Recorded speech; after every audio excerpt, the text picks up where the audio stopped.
Hello, everybody, and thank you so much for joining me on another episode of the Estrella podcast.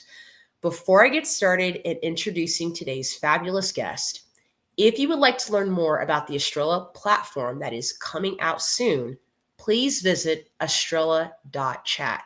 You'll be able to receive all the information and newsletters as to what's going on and when the exact launch date will be. Now, for today's guest. I'm really excited to introduce to you paranormal investigator and psychic medium, Claire Evans. Hi, Claire. How are you today? Hello, I'm very well. Thank you. How are you? I'm fabulous. Thank you so much for asking. I have to ask this because I've been looking at it and I'm the type of person, unless I ask, it's going to sit in my mind. Go for it. Why do you call yourself Hobbit? Where does that nickname come from? Well, I call myself Hobbit now because it's a nickname that's been given to me for a few years. So I've got really massive hairy feet. No, not really. That's so funny. I'm very short and I like going on adventures. So yeah, I've got the name Hobbit as a nickname. So that is wonderful.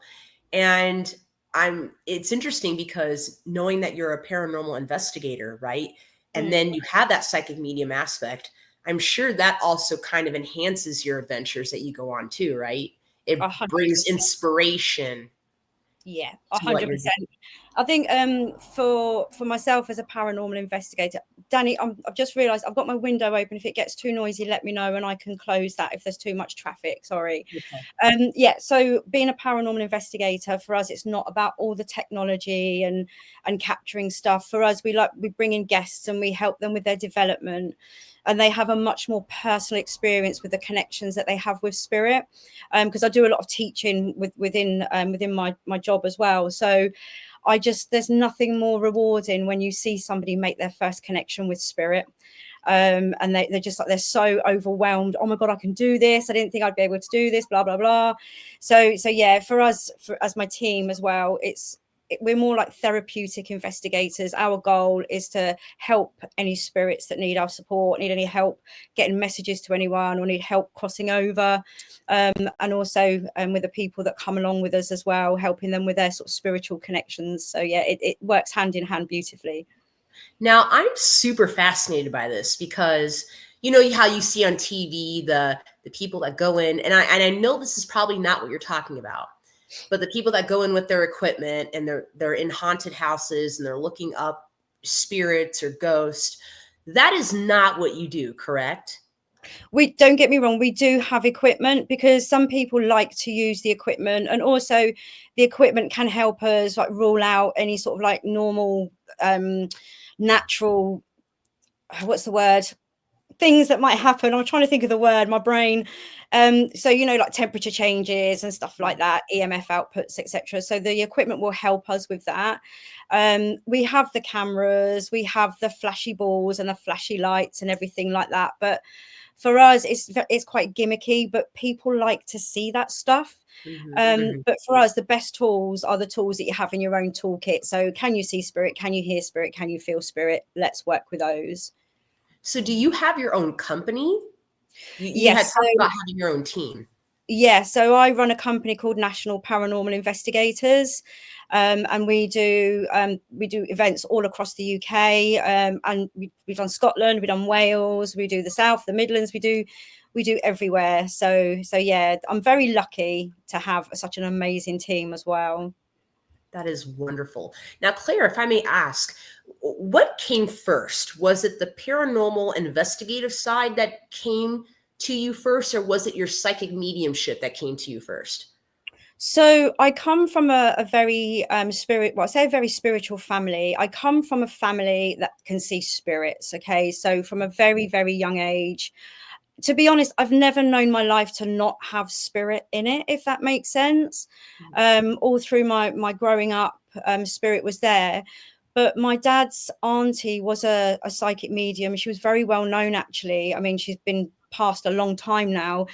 She was very well known in the area. She actually opened up the first spiritualist church in Glasgow. So as a child, I would meet her and I was fascinated. And she used to say to my mum, she's got the gift. She'll be doing this. And when people used to say to me, like, what do you want to be when you grow up? And I'd say, I want to be a fireman, or I want to speak to dead people. And here I am. So I'm not a fireman, obviously. So I think for me, the mediumship kind of came in first. I started doing readings probably about 22 years ago now. And then I actually quit full-time employment and started my own business in 10 years ago with a good friend of mine. So I full-time working medium at that point. And then a couple of years into that, I started going out with other teams investigating as a guest, and then was asked to set up a company with somebody else. And they unfortunately had to leave due to personal commitments. And then I just took it on myself. And yeah, so we're in our 9th year this year. That is incredible. Yeah. Very impressive. How Yeah. do you prepare for something like a paranormal investigative appointment, or like what goes into exactly, if you don't mind describing step by step the process of how you prepare to do a session? So do you mean a public event, or if it was just the team going and doing an investigation? I would like to hear about the team going in and doing an investigation. So the first thing that we would do is we would do a recce of the place that we're going to. We like to go in cold. We have a historian on the team.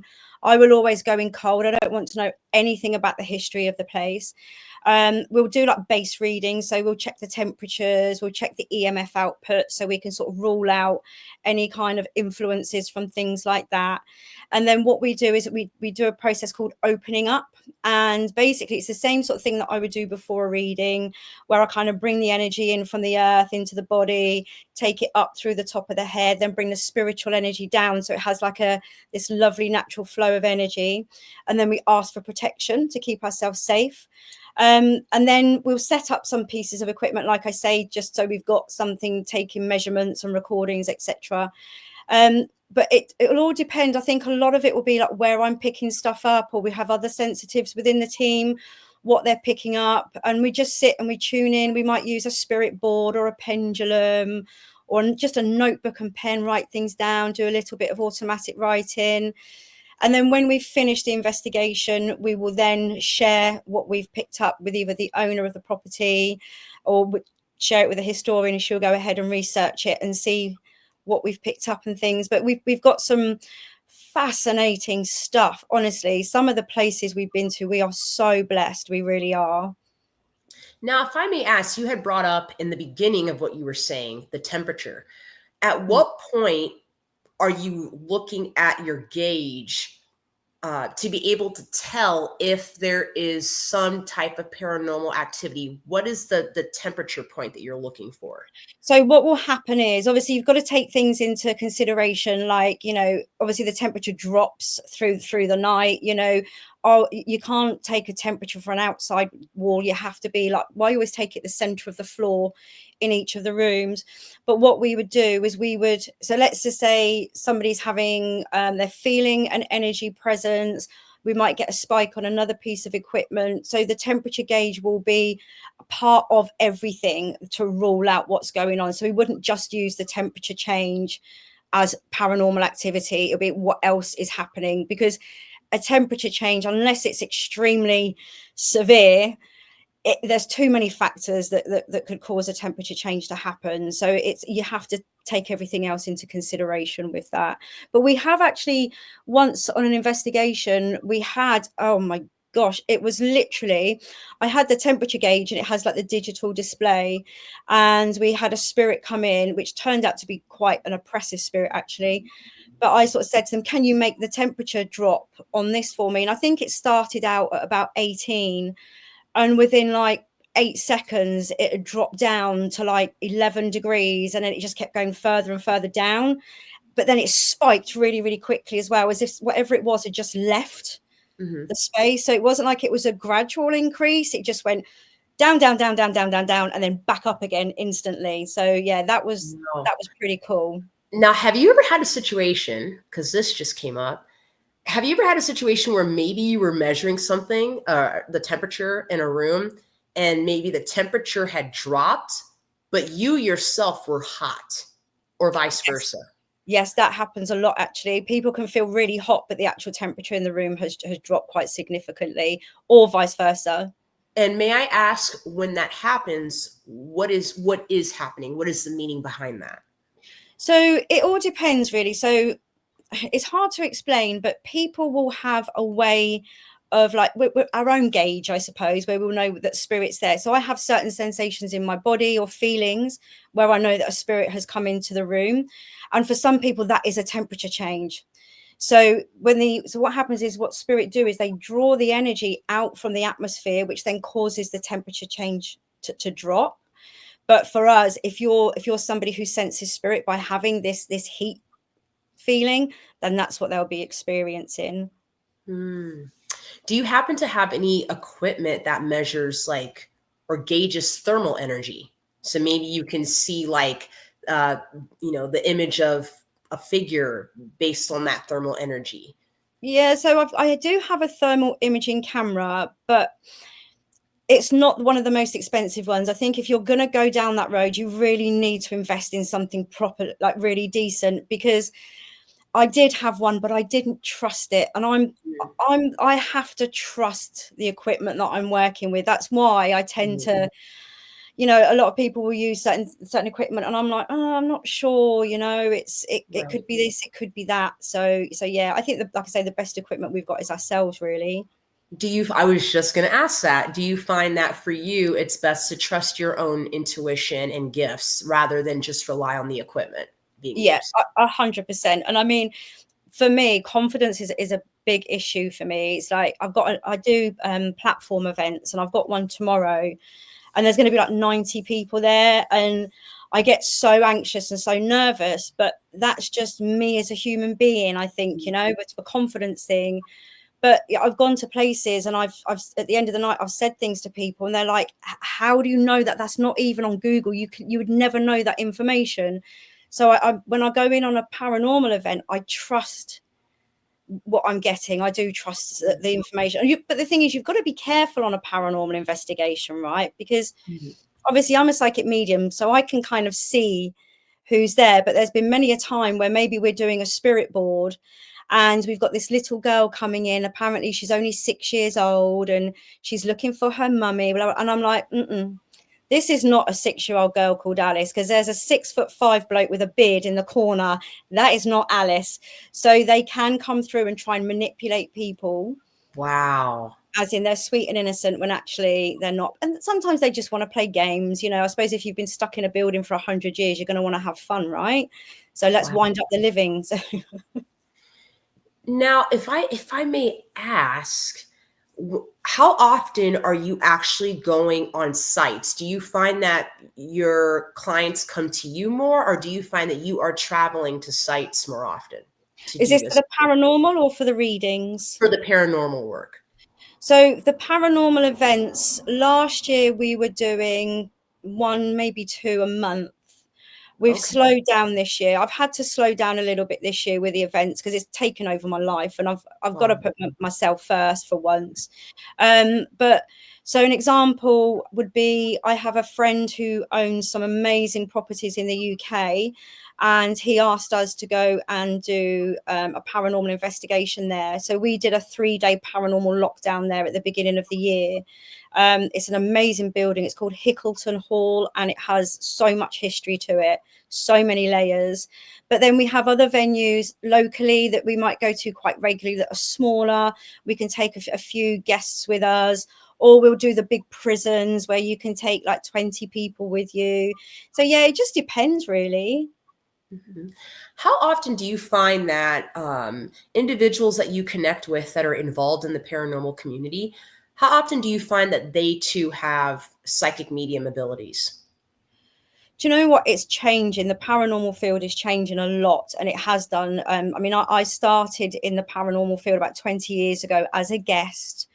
I'm finding now it's quite sad, because there's a lot of ego involved within the paranormal and the spiritual field as well.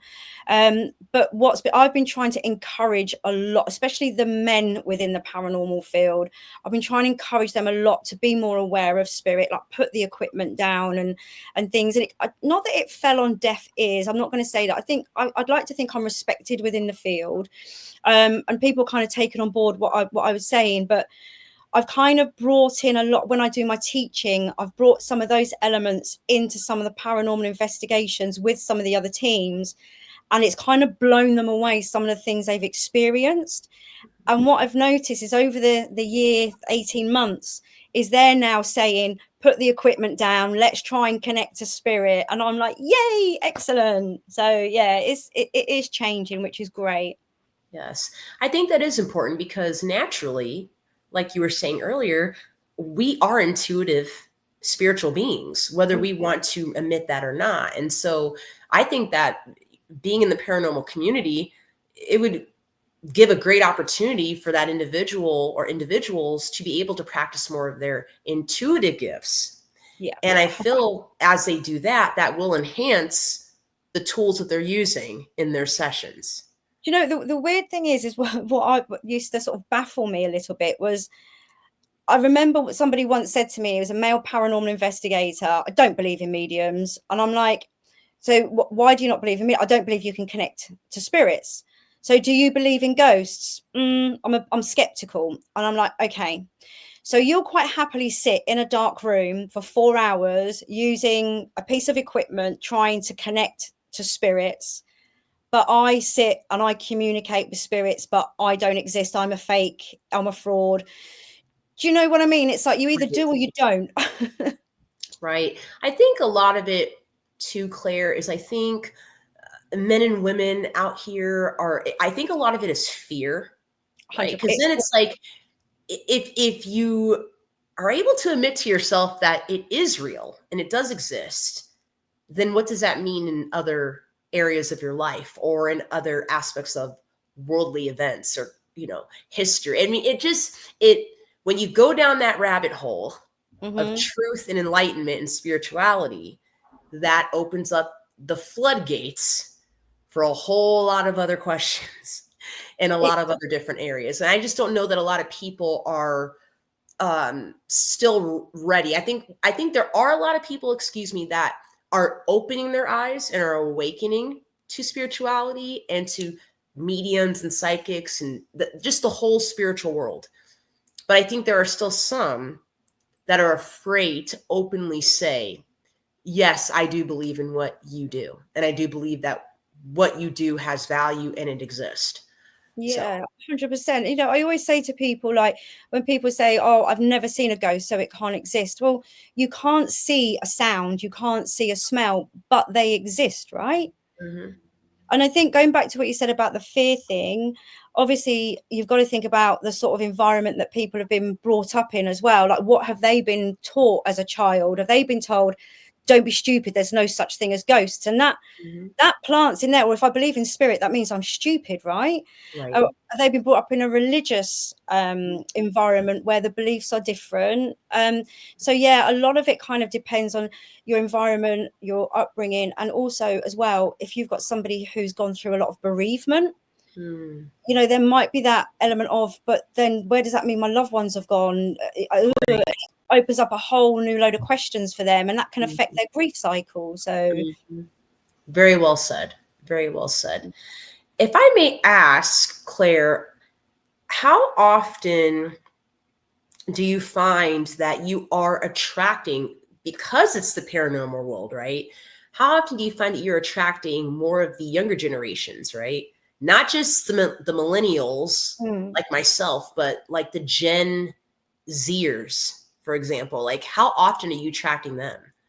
Oh, that it's so much more popular now, I think, with the younger generations. I would say the majority of our guests are probably, I would say, 30 plus. But we have had quite a few sort of younger people. I'm having a lot of younger people coming to me for readings, which is really nice, and healing as well. And a lot more men are coming into the development side. I know you asked about age, but a lot more men are coming into the spiritual development as well, which is great because men make great mediums, you know. They really do. But yeah, in regards to the younger generation, I would say, yeah, our age range is probably up 30 plus, I would say. Okay. Have you had any individuals in that generation that have expressed interest in wanting to learn more about the paranormal world and maybe wanting to do that type of work? Yeah, definitely. There's a lady that comes out, been out with us. I'm not sure how old she is, but she's just set up her own team with her husband and her uncle, which is great. And I know a few other younger people that are setting up their own teams as well. Wow. So this sounds like it is really popular in the UK. Oh my gosh, there are literally teams popping up all over. The amount of paranormal groups I get invited to on Facebook every day, I'm like, oh my gosh, no. Yeah, loads and loads and loads.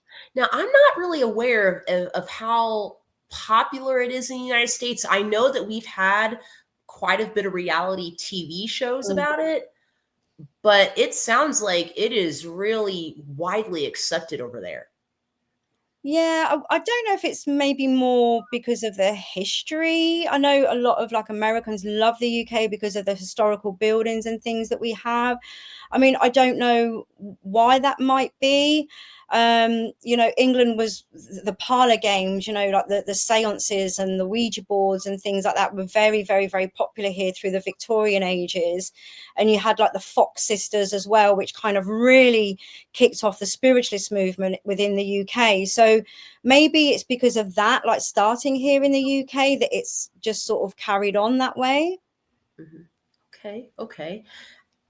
I was thinking of a question as you were speaking.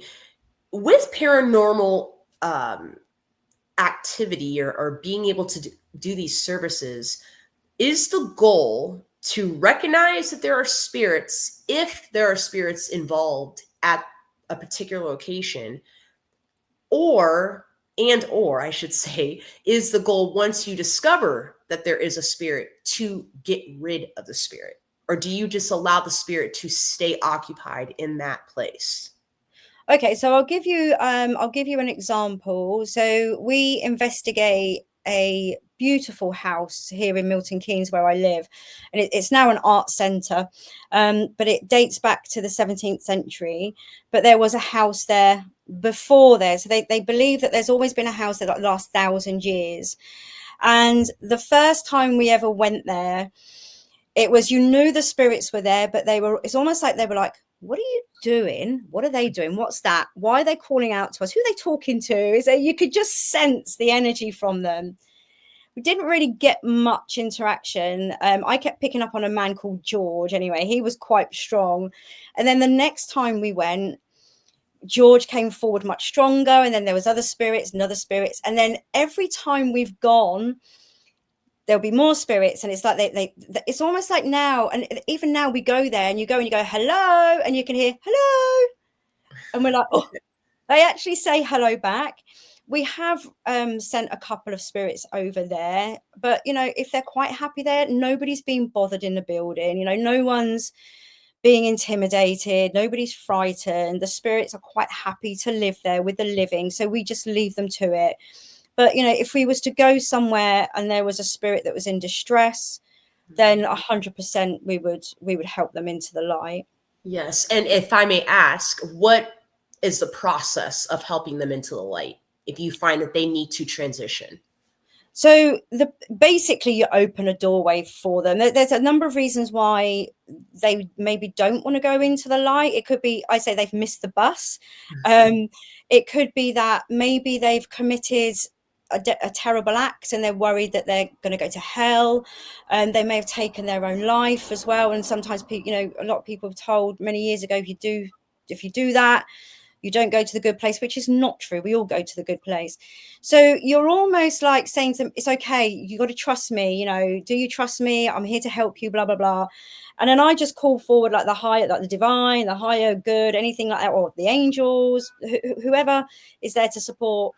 And I ask them to open a doorway. I tend to use a pendulum as well, just purely because there's a visual tool involved, and they can answer yes or no with that. And a lot of times, as soon as you open that doorway, the pendulum just stops dead and they go. But then there are other times where they might be a little bit apprehensive because of the reasons that I said. And it really is just encouraging them to go in. And I remember once it was a little boy and he was really frightened, and I called somebody from spirit to come and take him over that he knew, and his mum came forward and took him into the world, into spirit world. Aww. But a lot of times you'll get a dog. Somebody's dog. Like, I know dogs are great. Dogs will come in and they're off then when they see their dog. That's my dog. Never mind. I don't want to go and be with my dog. What do you find, Claire, is the most fascinating part of paranormal activity? Do you know, this is going to strike me down for saying this. This is going to sound terrible. I think I've had so many experiences now that nothing really surprises me, shocks me, frightens me. It's such a natural thing for me now. And in some way I feel bad because I think, am I taking it for granted now? You know, have I forgotten that? I'm not going to say that I'm blessed with this gift, because everybody has this gift. It's whether or not you choose to open the gift, right? I don't ever want to take it for granted, because I think if I do, I think spirit will probably give me a slap and sort me out. Do you find that you still are passionate about it?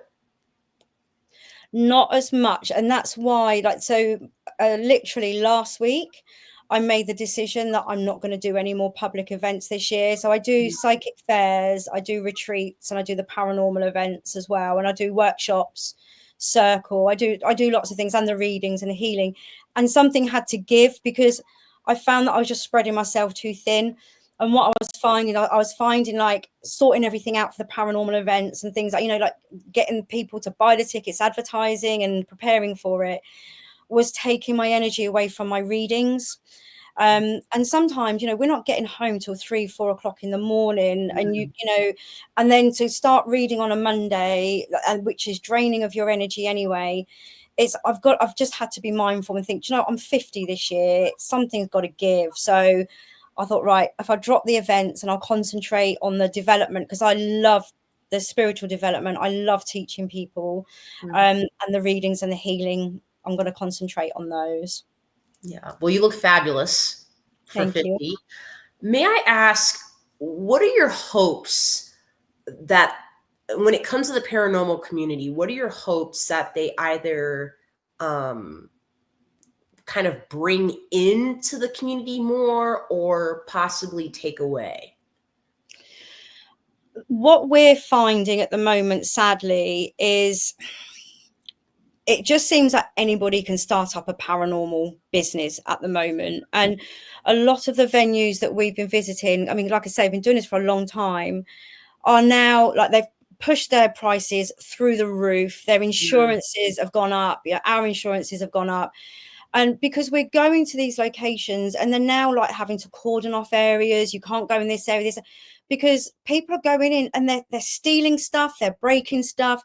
I mean, we've gone into venues and there's used condoms, you can see where people have maybe been smoking, there's cigarette butts in like some of the bedrooms. And if you're going to do this, you've got to have respect, not just for the place that you're visiting, but for the spirits that are there as well. Do you know what I mean? So if anybody's going to be bringing anything into this, just bring respect and kindness into it, just like you would with anything. What do you do your best with instilling when it comes to having your team? What do you try to instill in your team when it comes to working together and finding balance in paranormal work?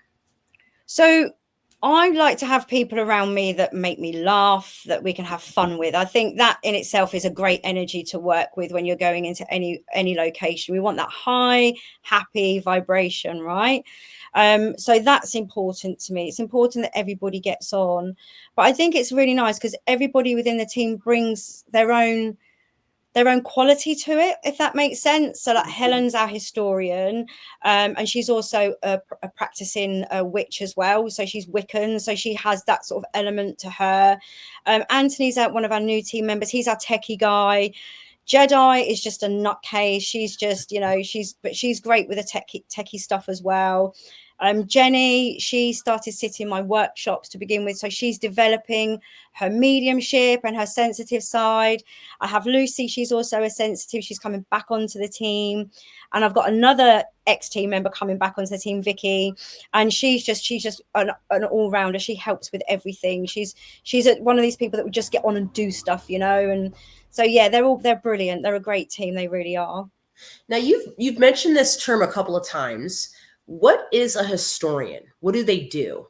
So Helen, our historian, she'll research the area before we go there. So she'll find out if there's any big major events that have happened there, like any significant dates, names, things like that. And she will research that and she'll keep that to herself.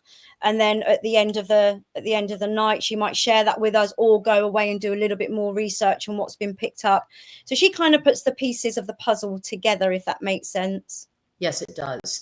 Do you find that when you and your team are going to different locations, that maybe your routine changes? So what you may normally do at the start of a session may change due to the energy or the spirits that are there? Well, we always do the opening up. We'll always do that because that's protection.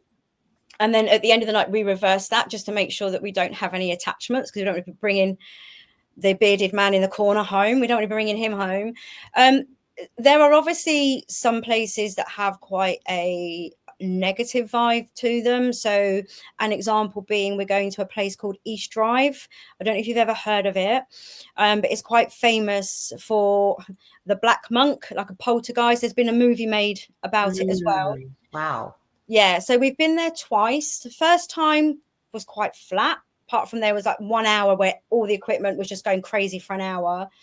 But the second time we went, I actually questioned if I was losing my mind at one point, because I was seeing things and I'm like, I must be imagining this can't be happening. But everybody else saw the same thing as well on a CCTV camera. So somewhere like that, you have to go in there a bit differently. So you can't use a spirit board in there. We've been told not to send anybody over, which doesn't sit right with me, because the way I see it, if there's a spirit there, even if it's a really bad spirit, even if it is a poltergeist who's been hurting people and that, if I feel that spirit is doing that because it actually needs help going into the light, then I will help them. I don't judge humans. I'm certainly not going to judge a spirit if it needs my help. But obviously we've got to respect the rules of the place, right? And so with that, obviously we can't send any spirits into the light. So it all depends on the rules and the terms and conditions of where you're investigating, really. Now, is it possible for you to go in and do a paranormal session on your own, or do you recommend taking a team with you when you're doing them? Personally, for me, I would go on my own. I mean, as a youngster, that's what I used to do. I became obsessed with everything, and I would find really old houses and like abandoned buildings and things like that, and I would go up there on my own. Wow. It's a weird thing, because I think paranormal investigating is a little bit like an adrenaline sport, because it's that rush of adrenaline, right? That fear. And I love that feeling. I love feeling that fear. So the scarier, the better in my eyes. Yeah, and I would go on my own, 100%. Wow. So even when you were younger, you were fascinated by all this and had the courage. Because I would have been scared. I'm not going to lie. If I was in your shoes, going to abandoned buildings and stuff on my own, especially in the dark, that would have scared me. But that actually fueled you to do it. It does. But do you know what I say to people? I've been haunted ever since I was young, So like I said before, I don't know my life without spirit. Well, I lie, actually. I told them to go away and leave me alone once, and it was awful. I felt so lost without them. Oh. But yeah, I'll say to people, my house is probably more haunted than some of the locations that we go to. So you were born with these paranormal gifts, yes. Correct? Okay. So how would you say channeling the paranormal side of spirituality and also honing in on your psychic mediumship, what are some similarities and some differences between the two? Well, I suppose with the paranormal investigations, when we've got members of the public there, so I will, Well, this is why I don't want to do so many public events, because I try and do the mediumship with the public events, but obviously I want them to practice and learn from me. So I suppose for me, it's more the teaching element of it with the paranormal events on that side. But obviously I'll pick up stuff that's coming in. But sometimes, I might be giving somebody a reading here and my door might fly open, or something will fly off a shelf, or we'll just get a smell of perfume or something in the room. So sometimes when I'm giving readings, we'll have paranormal activity in my room. Wow. Yeah. That's really amazing. Does that happen often, or have you ever had a situation where some activity may have happened in your home and that was like the precursor sign of a location where you needed to be? Yes. So, oh gosh, yeah. So I can't remember how long ago it was. I think it was pre-COVID. We'd booked a venue called The Cage, and it's in Essex. I don't know if you've ever heard of Essex in I England. have heard of You it. have? Okay. And it's the last ever witches' prison that exists in England. So it held captive the last witches to ever be executed in England. And sometimes you think a lot of places are hyped up, okay, obviously because it's part of the advertising, right? If they're advertising it as a paranormal and a haunted place, you need to hype these things up. So sometimes I kind of go in with no expectations with a lot of places. Mm-hmm. Well, this one night, where my bed sits, I've got like a wall that comes round, so there's like a little corridor that takes you to the bedroom door, and there's my ensuite. And I was lying in bed and I knew that I had a visit. I just have this almost like a spirit radar. I mean, it was spirit radar. I was going, spirit in the room. And I've looked, and where the light is just very lightly coming through and casting some light into the room, I see these fingers come around the wall like this. And then this face just does this around the wall. And I'm like, I don't know who you are, but I don't get a good vibe from you. So you can come in as long as you come in with good intention. And then I just saw this woman, old lady, come creeping towards me. And then she just disappeared. I can describe her now to a T. Grey hair, long, wet. She looked like she'd been a bucket of water had been chucked over her, all bent over. And I thought, I wonder if she's anything to do with the cage. We got to the cage, and lo and behold, she was from there. But I didn't see them at that night because obviously her face was in shadow when she was coming towards me in bed. Right. But when we were there, she had these piercing blue eyes. And the weirdest thing was, now that place is probably the only place where I feel it affected a lot of the team, like physically afterwards. That night when we were coming home, one of the team members, who's no longer a team member for certain reasons, and this being one of them, had taken something from the location. Ooh. That is a no-no. 100. You do take nothing, A, because it's theft, and B, disrespectful, C, you just don't know what you're bringing home. And one of those things was a bone. Okay. Now, on the way home, she was driving home.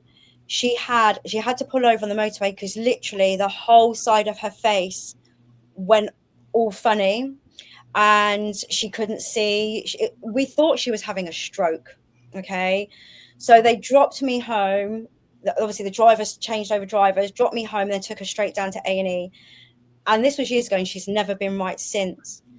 But also that night, the other lady from the team, her 8-year-old daughter came into her room that night, really, really frightened and upset, and said that there was a woman in her room, an old lady who was hunched over with long hair and bright blue eyes, and she was wet. Oh, yeah, I still get goosebumps now, this story. That is wild. May I ask, is it possible that bone was the old lady's bone? The bones were actually animal bones. However, a skeleton had been found on the grounds. So there, you don't know, because obviously Google didn't exist back then, right? So obviously you're taking a lot of it as hearsay and documented from local people and things like that. But that place was just one of the craziest places. And actually, I'll have to send you some photos, because one of the things that I like to do mirror work. I call it transfiguration, where your face changes in the mirror. And please don't take this I'm not disrespectful with spirit, but sometimes there are certain spirits who, if they're going to give me grief, they're going to get it back, right? And when we were at the cage, there were 2 prison guards there, and one of them, he was not a nice man. He was horrible to them women.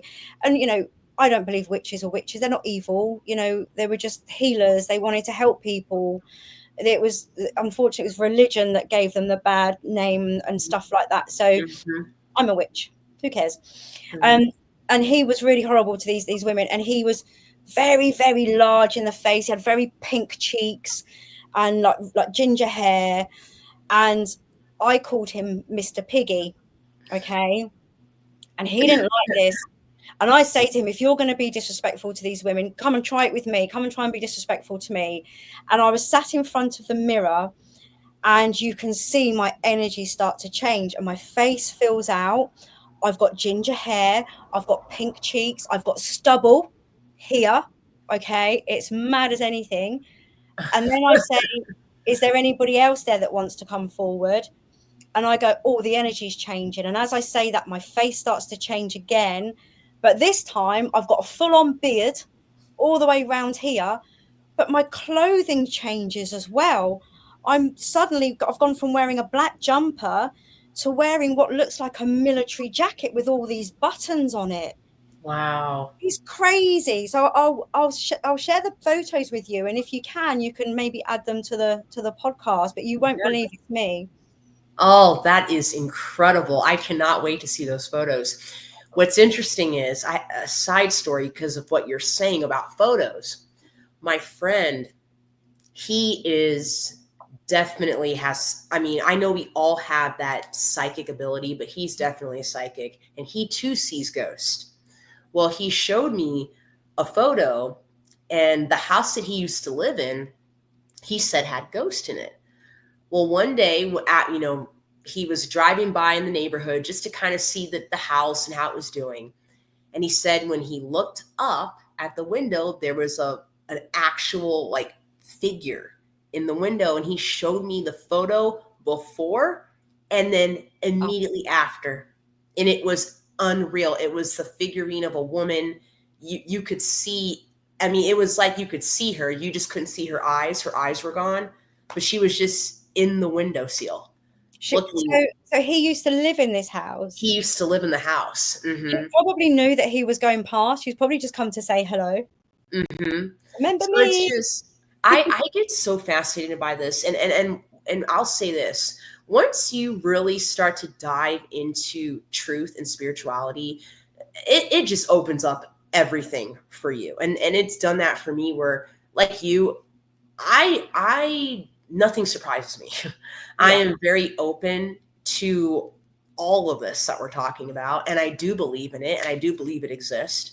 And I'm just completely fascinated by it. I think it's wonderful that you actually are able to have these type of experiences.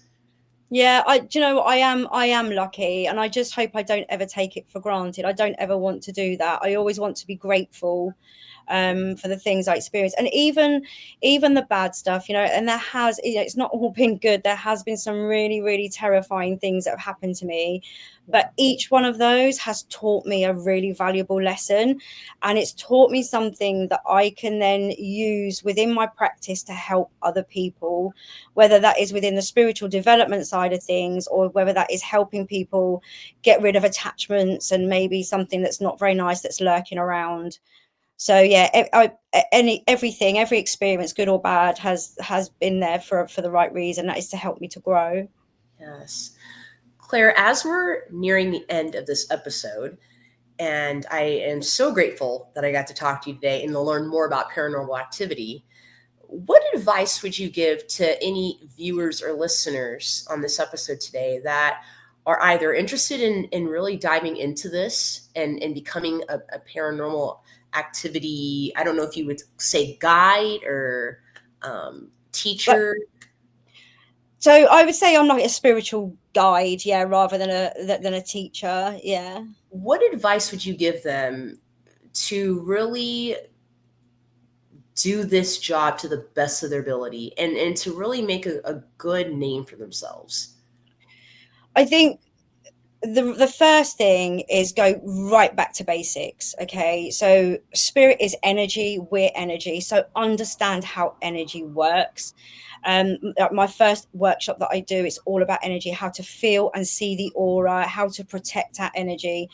Please don't ever go into any kind of connecting with spirit or anything like that without knowing how to keep yourself safe, because that's, you know, I've had experiences with that, and it's not pleasant. Work with respect as well, you know, and kindness. And if you know, if you think you're gonna, if you want to do this to be famous or to make a lot of money, it's not going to happen. Spirit don't want that from you. Spirit want you to do this because you want to help people. And if you work in that sense and work from your heart, then you will be successful within it, and you'll be good at what you do. That's great advice. Claire, thank you so much for being a guest today on the Estrella podcast. It was an absolute pleasure, and I enjoyed every moment of this episode. Thank you. It's been really, really lovely. It's gone so quick as well, right? Yes. And one more thing, for those who are interested in getting psychic mediumship from you or want to learn more about paranormal activity, do you have any emails, social media accounts, websites that they can contact you on? I do. So I have a website, which is www.guidedbylightevents, or you can catch me on Facebook as Claire Evans Psychic Medium, and my paranormal group is National Paranormal Investigators. Wonderful. Thank you so much for all of you that have listened or watched today's episode of the Estrella podcast. My name is Danielle Miranda, and don't forget, if you would like to learn more about the Estrella platform that is launching soon, please head over to estrella.chat. Thank you so much, Claire. I hope you have a wonderful day. Thank you. Thanks for watching, guys. Thank you. Bye. Bye.